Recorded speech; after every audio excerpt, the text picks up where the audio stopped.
For today's video mga kalapatids, abangan tayo ng mga warriors natin. Ngayon, hinihintay natin yung dalawa nating sinakay sa training at merong pooling. So, babaka sakali tayo na tsumamba ang ibon natin mga kalapatids. So, tingnan natin, sino mauuna? Si Hinata o si Boy Kupad mga kalapatids. So, anytime soon, maaari na silang dumating. Palit lang tayo ng sinelas. So, ito yung forecast natin for today. Ayan. Basta sa forecast, pwede na tayo magabang dahil 8:18 na. Time check. 8:18. Ayan, parating na yun. Tingnan na natin ang pwestuhan. Kahit na ako dito sa may Gedli. Pangklak, nandiyan na. May pangklak na si Madlato. Kahit na ako.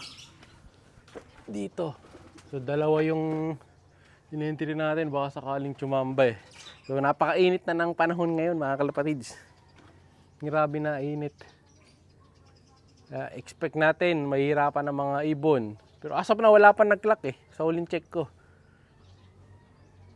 Sana makauwi. Noong nakaraan may kalapati dito mga kalapatid. So, no? So may puno na puti kahapon. Kaso hindi ko nga na-vlog kasi umalis kami.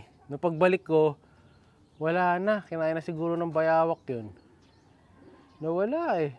Kulay puti. Ayun ko yung ibon yun. Baka may sakit kaya nandun sa ibaba eh. No? Sayang, hindi nga na video. Para sana nakakita nyo eh. Na basta batik eh. May batik siya na brown. Pero ito. Pwesto muna tayo.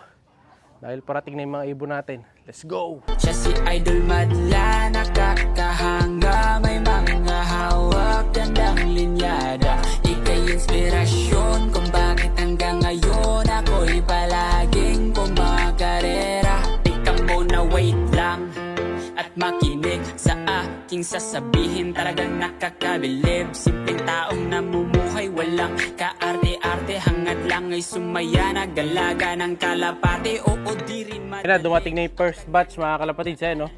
So anytime soon dapat dumating na sa atin, buwaba kagad. May mga lumusot na sa atin, nasa na kaya? Unang grupo na yun.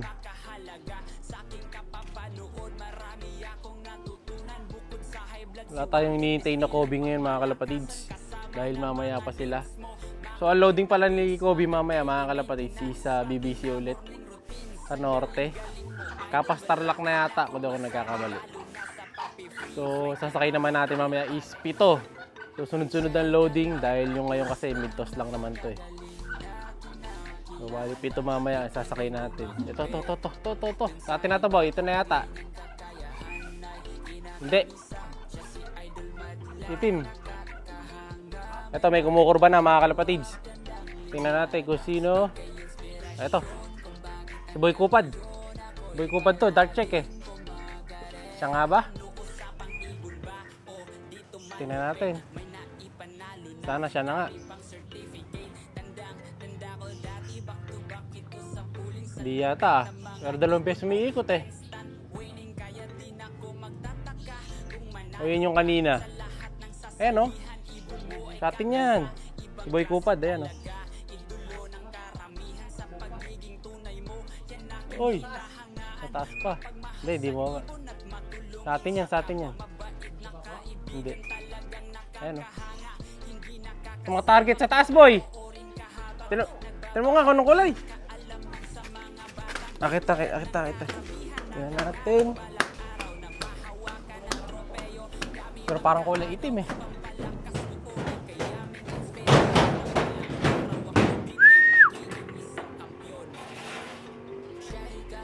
Ha?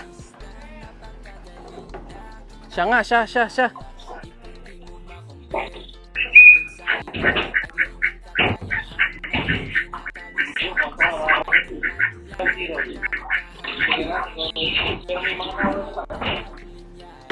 Pasok. Tulak. Yo, pumasok na mga kalapatids. 1-0. So, tingnan natin kung ano yung speed. Pero may mga nauna na sa kanya eh. So, dalawa hinihintay natin. Ito pang isa.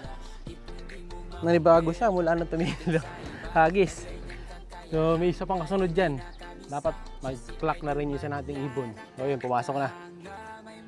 And then, may alien fish na lumiligid mga kalapatids. Dig ko kayo sa mga reels natin. Ang dami na namang alien fish niya, may anak pa. Abangan niyo yung video yun, nasa gitna ay no. Ayan, yung may nangingitim na parte dyan. Yung alien fish yun. Pakalak na ni Madla 2. Time check. 8:27 AM. Eto na isa mga kalapatid, second bird. Si Hinata, eto na, lumalanding na boy.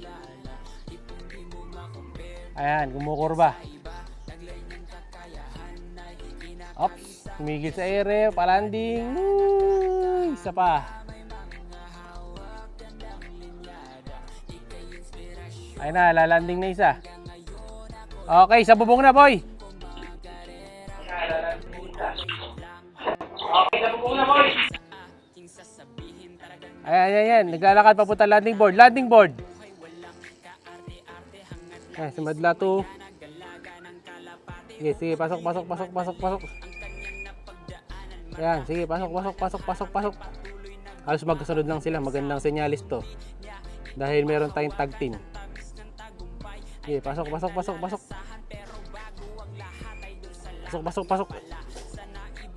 Okay, 2 points. Kaklak na ni Madla 2. Yun, hinihintay natin. Ngayon, baba na tayo. So, klak na dalawa nating ibon. Titingnan lang natin kung tayo yung nauna sa mga tag team. Kasi may tag team tayong nilabanan eh. Check natin. No? So, labas na tayo dito sa likod.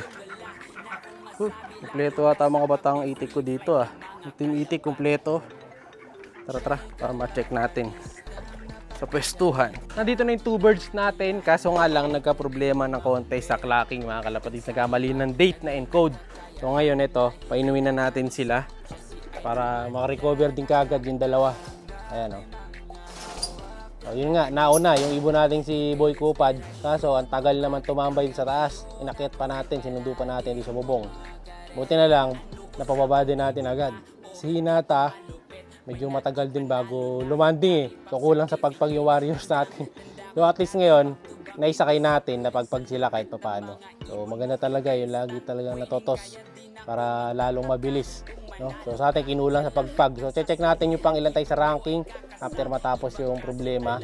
Pero dun sa inaayos na clacking as of now, parang hindi papasok sa top 15 yung dalawa nating ibon. Pero may sinalihan kasi tayo na SB, titingnan natin kung doon sa tag team kung pumapasok tayo. Kasi sa atin pa lang yung nakita ko magkasunod na pangalan eh. Ayan. So congrats sa mga nag-clock.